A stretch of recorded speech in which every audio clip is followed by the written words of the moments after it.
Gentleman, may I have your attention please.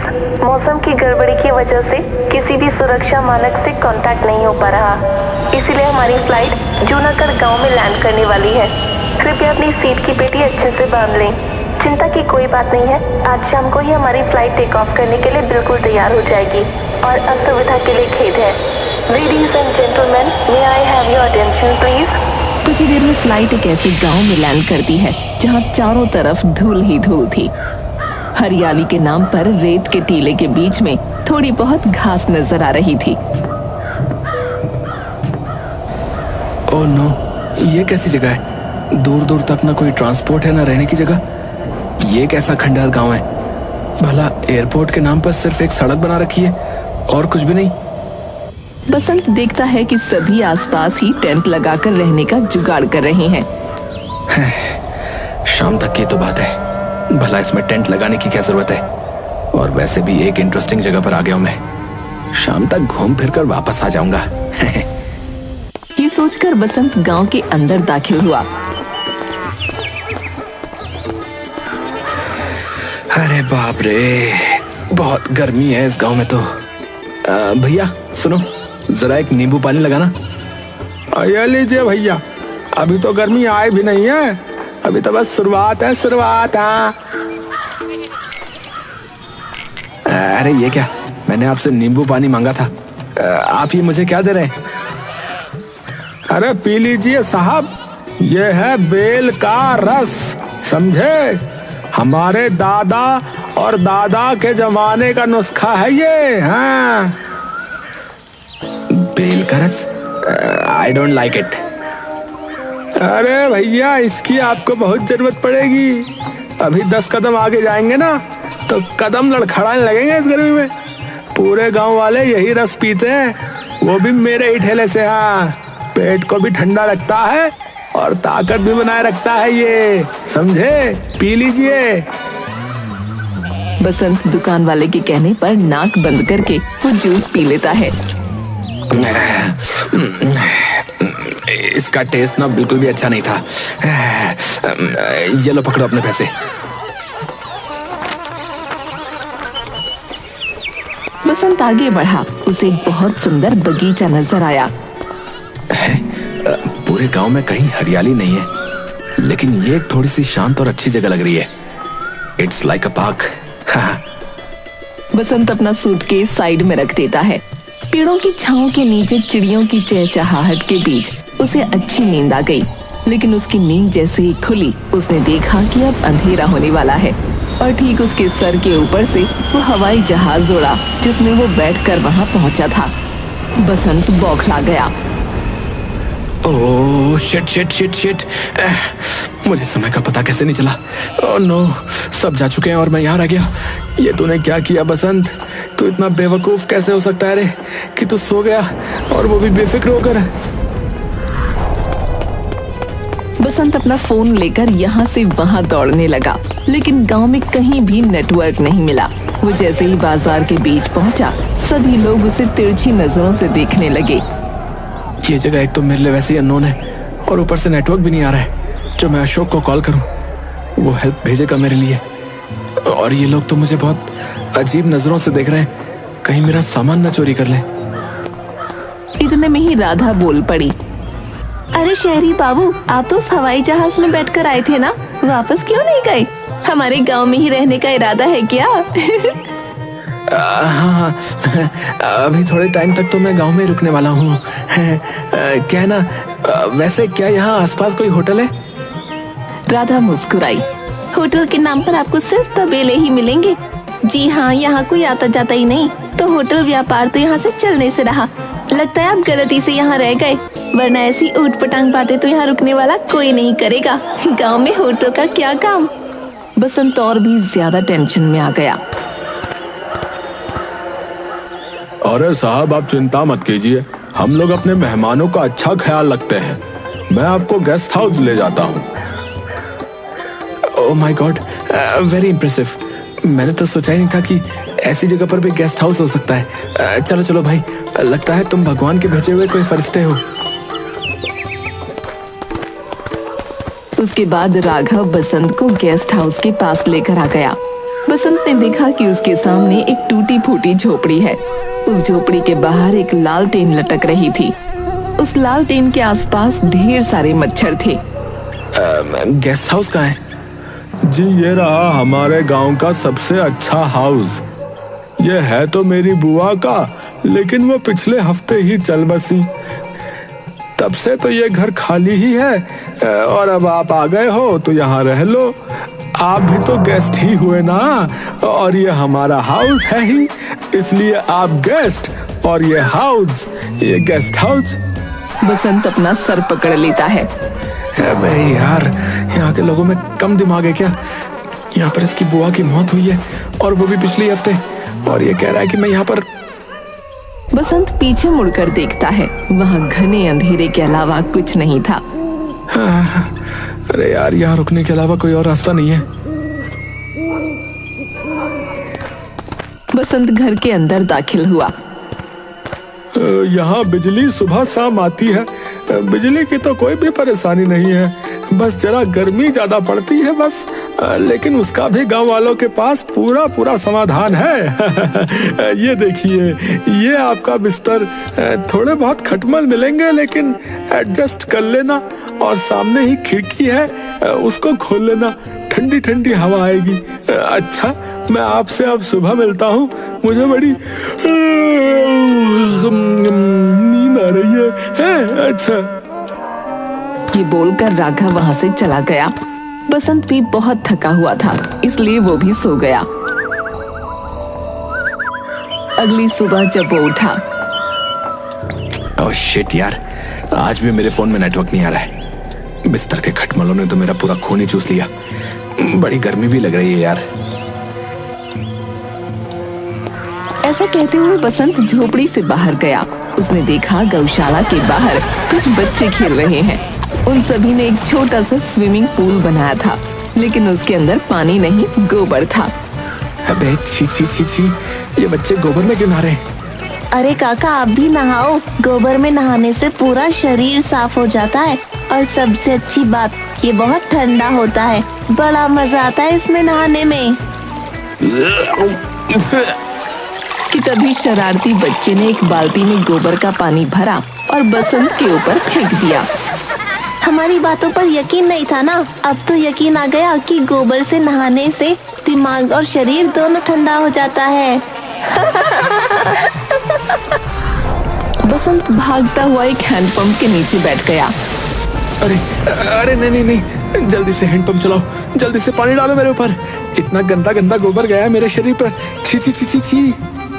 अरे शहरी बाबू, बच्चों ने तुम्हारा भी दिमाग ठंडा कर दिया क्या? नहाओ नहाओ, अच्छे से नहाओ। पानी से नहाने के बाद मैं तो अच्छे से साफ हो गया, लेकिन गोबर की बदबू अभी तक आ रही है। अपने पीछे देखिए, वो अम्मा कितने प्यार से अपने घर को मिट्टी से लेप रही है। ये क्या हो रहा है? लगता है गांव के लोगों को गोबर से बहुत प्यार है। अरे सब गोबर को अगर अपने घर के बाहर लगा देते हैं तो घर के अंदर बिल्कुल एयर कंडीशनर से भी ज्यादा ठंडक रहती है। मुझे पता है आपको भी अच्छे से नींद नहीं आई रात को, इसीलिए मैंने राघव को बोल दिया था। उसने अपनी बुआ की झोपड़ी की दीवारों को अब तक तो गोबर से लेप दिया होगा। ये सुनते ही बसंत भागकर झोपड़ी के पास गया। वेरी गुड, मुझे यहाँ पहुँचने में देर हो गई और ये रहने की आखिरी जगह भी गोबर से भर गई। शाबाशी दीजिए, आपकी खातिरदारी करवाने के लिए देखो पूरी दीवार को गोबर से लीप दिया है। हाँ, अब आराम से सोना है, कोई मच्छर वच्छर नहीं, कोई गर्मी नहीं। अरे लगता है सबके सब गांव वाले पागल हैं।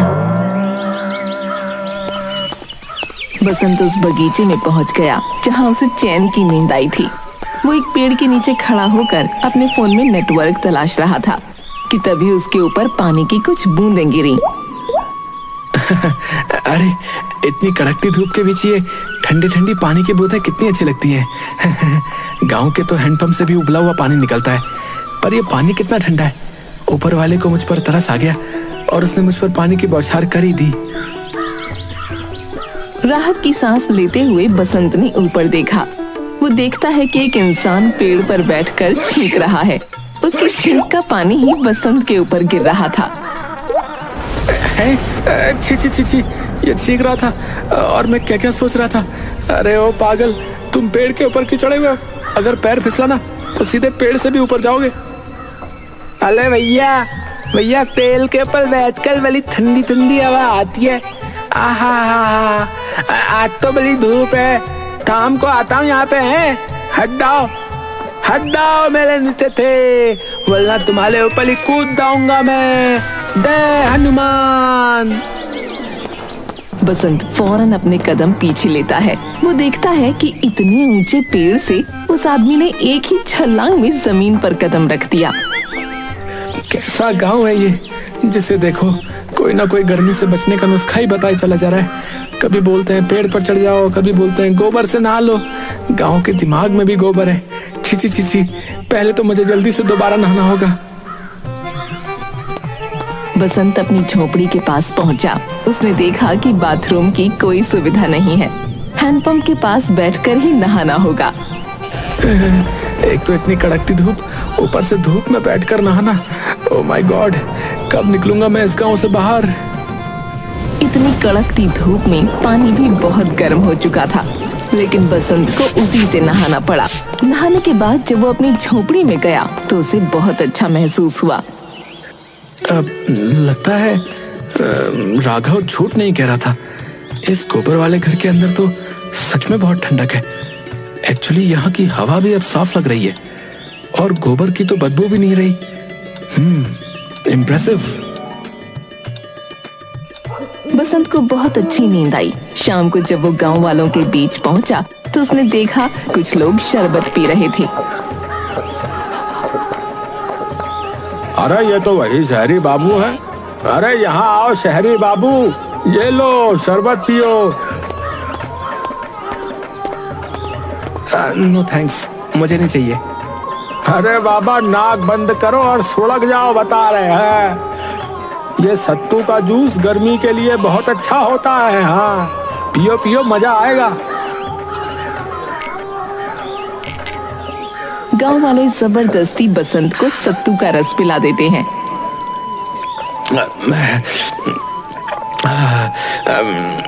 एक्चुअली इतना भी बुरा नहीं है। इसमें नींबू का जो टेस्ट है ना, वो बहुत ही टेस्टी है। एक अच्छा फ्लेवर आ रहा है। प्याज और मिर्च को बारीक बारीक काटा गया है। हाँ, बहुत अच्छा, बहुत अच्छा।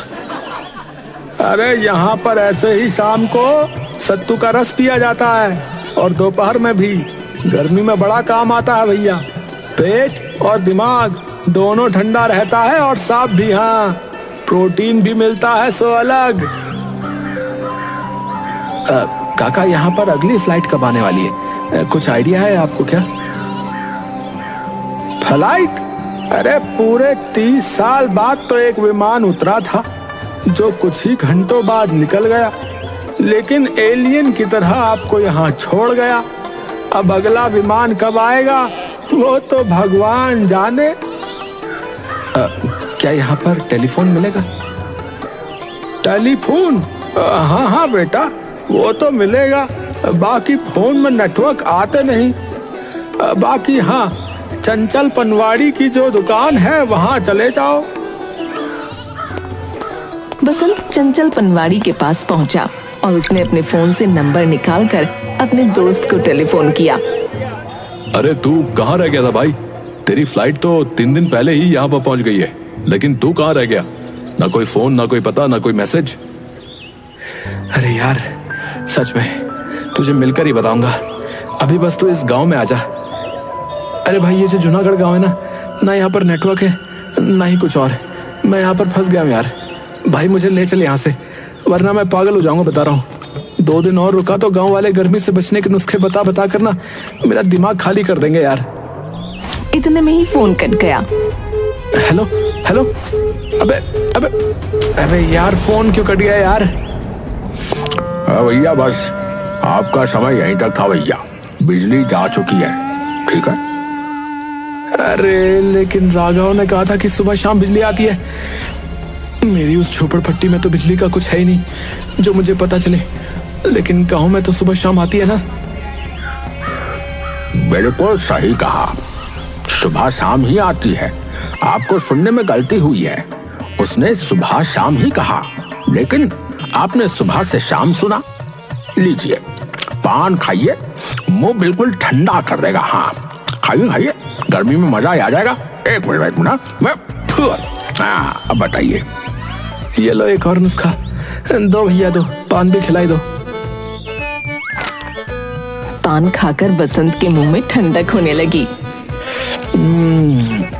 अरे भैया कमाल है, ऐसा लग रहा है कि मेरे मुंह में मेंटोस रखा हुआ हो। मजा आ गया। बसंत ने देखा कि गांव वाले जगह जगह पर पक्षियों के लिए भी पानी रखा करते थे और खाना भी। गांव वालों का दिल बहुत अच्छा था। बसंत नहीं जानता था कि आज की रात उसकी गांव में आखिरी रात है। वो अपनी झोपड़ी के अंदर लेटकर सोचने लगा। इस कमरे की ठंडक, इस गांव की शांति, चारों तरफ रेत ही रेत। गांव वालों का बात बात पर गर्मी से बचने के नुस्खे बता देना, ये सब इतना भी बुरा नहीं है।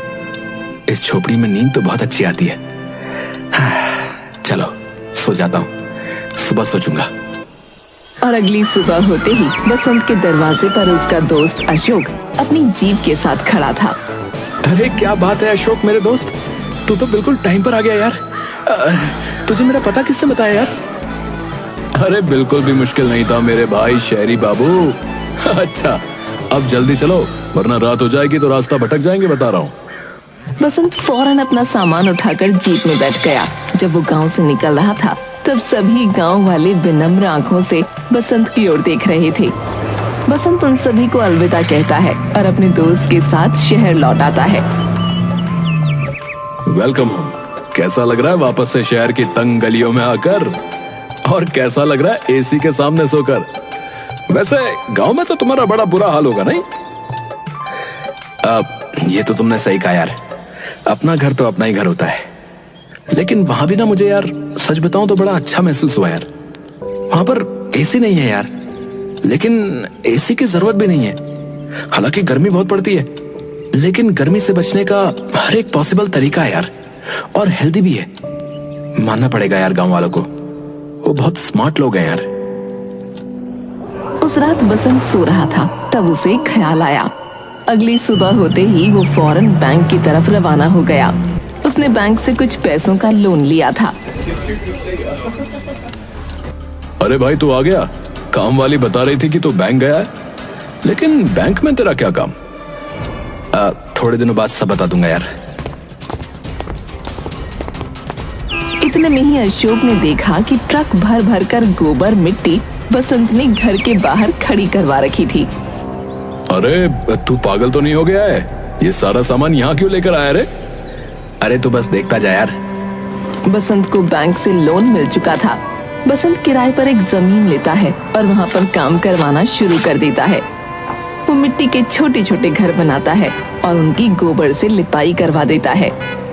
उसे झोपड़ी के अंदर एक छोटा सा बेड, एक छोटा सा मटका और टेबल भी रखता है और एक मेन्यू छपवाता है। उस मेन्यू में सत्तू का जूस, बेल का जूस और ठंडा पान भी रखवाता है। थोड़ी सी पैम्पलेट छपवाने के बाद पूरे शहर में बंटवा देता है।